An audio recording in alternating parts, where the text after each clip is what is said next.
Chapter 1. The revelation at bingo night Ethel Thompson was the sweetest 72-year-old white grandmother in all of Marshalltown, Iowa. Everyone adored her. She baked the best banana bread for the church bake sale, never missed a grandkid's soccer game, and still called people sweetheart, even when they cut her off in the Hy-Vee parking lot. Then one Tuesday night, everything changed. She was at the senior center playing bingo when one of the younger volunteers put on a King Von playlist to keep the energy up. Ethel had never heard of King Von in her life. But when Crazy Story came on and she heard that voice talking about sliding on ops and making bodies drop, something clicked in her brain like a light switch.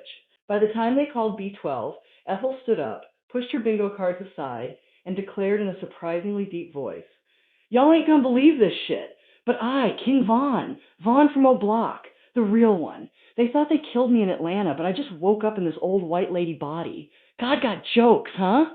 The room went dead silent except for one old man choking on a sugar-free cookie. Ethel, now fully in character, grabbed her cane like it was a switchblade and said, "Any of y'all ops? Speak now or forever. Hold your peace, bitch." Bingo night ended early. Chapter 2. Sunday service with Pastor Dave. Pastor Dave had known Ethel for 30 years. He baptized her grandkids. He ate her famous pot roast every third Sunday. So when she walked into church wearing a black hoodie she'd stolen from her grandson's closet with O'Block written on it in Sharpie, he just smiled and said, "Morning, Ethel! New fashion statement?" Ethel looked him dead in the eye and replied, "Pastor, it's Von now, King Von, and I need you to stop playing church music and put on some real shit.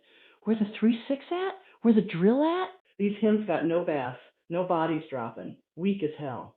Pastor Dave laughed nervously. "Ethel, sweetheart, are you feeling okay?" "Maybe we should." She cut him off.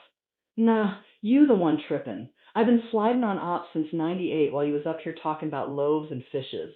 I got bodies on my resume, Pastor. Real ones. You ever had to air out a whole block? Didn't think so?" During the sermon, when Pastor Dave started talking about turning the other cheek, Ethel stood up in the pew and yelled, "Turn the other cheek? That's how you get clapped from the back. Nigga! Vaughn, don't turn cheeks! Vaughn, make motherfuckers disappear!" The entire congregation gasped. One little old lady in the front row clutched her pearls so hard they popped off. Pastor Dave tried to recover. "Ethel, please sit down." She pointed her cane at him like a gun. "Call me Vaughn again, and I'm going to have my O'Block brothers come through this church and turn it into a trap house. You feel me?" She sat down, crossed her arms, and muttered loud enough for everyone to hear, "These church niggas softer than baby shit." After service, Pastor Dave pulled her aside and whispered, "Ethel, do I need to call your daughter?" Ethel grinned. "You can call whoever you want, Pastor, but if they come wrong, it's up. Vaughn don't play." Chapter 3. Grandkids visit the roast session. Her grandkids. 12-year-old Tyler and 14-year-old Madison came over after school, expecting cookies and stories about the good old days. Instead, Grandma Vaughn was in the kitchen blasting King Vaughn on her grandkid's Bluetooth speaker, wearing sunglasses indoors and doing the shoulder lean while stirring her famous chili. Tyler walked in first. "Grandma, what's this music? It's kind of fire, but..." Ethel turned around, dead serious. "Fire? This ain't fire. This is my life story. Lil nigga. I made this shit. Took her to the O?" That was me. I took plenty of bitches to the O. Ask about me. Madison, trying to be the responsible one. "Grandma, you're scaring us a little. Are you okay? Did you take your blood pressure medicine?" Ethel laughed. A deep, throaty laugh that did sound like her. "Medicine? The only medicine I need is revenge and a new switch. Y'all soft. Back in O'Block. We ain't had blood pressure medicine. We had Glocks and alibis." She sat them down at the table and served chili while rapping along to Crazy Story word for word, including every slur and threat. Tyler was actually impressed. "Grandma, you know all the words? Know 'em? I am? Boy, I was in the studio with Dirk when we made this. He still owe me money from that session." "Tell him," Vaughn said. "What's good?" Madison tried one more time. "Grandma, King Vaughn, he passed away." "You know that, right?" Ethel leaned in close, eyes suddenly cold. "That's what they want you to think. They faked my death so I could move to Iowa and lay low. Smartest move I ever made. Now I got grandkids and a garden. But don't get it twisted. If any of y'all friends start acting like ops, Vaughn gone handle it. I still got the blicky in the shed behind the tomatoes." Tyler whispered to his sister, "I think Grandma's having a stroke, or she's the coolest person alive." Chapter 4. The grocery store incident Ethel went to Hy-Vee for her usual weekly shop. She normally chatted with everyone and helped old ladies reach the top shelf. Today she rolled in with her cart, blasting drill music from her phone, and started narrating her shopping trip like a King Von track. Walked in the store, saw an op by the produce. He looked at me wrong, so I grabbed the bananas like they was clips. An employee asked if she needed help finding anything. She turned slowly. Yeah, where the guns at? Oh, wait, y'all don't sell real switches here. Weak-ass Midwest. Back home, we got everything in the corner store. When she got to the checkout, the cashier, a sweet 19-year-old girl, asked, How are you today, Mrs. Thompson? Ethel leaned over the counter. It's Vaughn, Shorty. And I'm good. Just came to re-up on some necessities. You ever had to duck a body? Nah? Then you ain't lived. The manager had to come out and gently ask her to lower her voice. Ethel looked him up and down and said, You, the manager? You look like you managed disappointment. Tell your cashiers to stop staring before I make this a real crazy story. She paid for her groceries, including 3 boxes of cereal, because the homies back in O'Block need breakfast too, and walked out yelling, Free the guys! Free the guys! Chapter 5.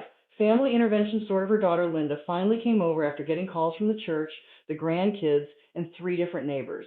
Mom, what the hell is going on? People are saying you're claiming to be a dead Chicago rapper. Ethel was on the couch watching King Von music videos on YouTube, nodding along. Linda, baby, sit down. I need to tell you something important. Linda braced herself. I ain't your mama no more.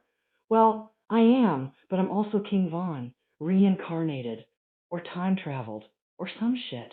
Point is, the streets still need me. And these Iowa niggas softer than charmin'. I'm trying to turn Marshalltown into O-Block 2.0. You with me or you an op? Linda stared. Mom, you raised me in church. You cried when Bush won.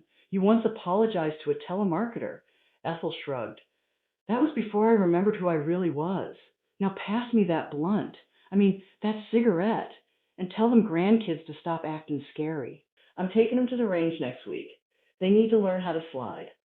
Linda left in tears, muttering about calling a doctor. Ethel just turned the volume up and started rapping along again. Chapter 6. The garden where Ethel's prize-winning tomatoes were her pride and joy. But one morning she decided the neighbors' rose bushes were ops because they were too close to the block. She went out at 6 a.m. with her cane and a pair of garden shears, talking to herself. These roses think they can just grow here? Nah, this my territory. Vaughn, don't share dirt. By the time the neighbor came out, half the rose bushes were gone. Ethel, what are you doing? She turned, shears in hand, dead serious. Protecting my set. You want smoke? I got smoke. These tomatoes been through more wars than you, nigga. The neighbor called the police. The cops showed up and tried to be gentle. Ma'am, we got a complaint about property damage. Ethel looked them up and down. Y'all the real ops. Back in Chicago, we don't call 12. We handle shit ourselves. But since y'all here, you want some banana bread? Made it with love and a little bit of that street flavor. The cops left confused and with banana bread. Epilogue for now, Ethel is still out there. Still sweet to the grandkids when they bring her flowers. Still goes to church. But now she requests special music and gets disappointed when they won't play drill. Pastor Dave has started praying extra hard. The grandkids think she's either the funniest or most terrifying person alive. And every once in a while, when the sun goes down and the wine coolers come out, she'll look out at her tomato garden, lean on her cane, and mutter, These Iowa niggas don't know. Vaughn really back, and I'm just getting started.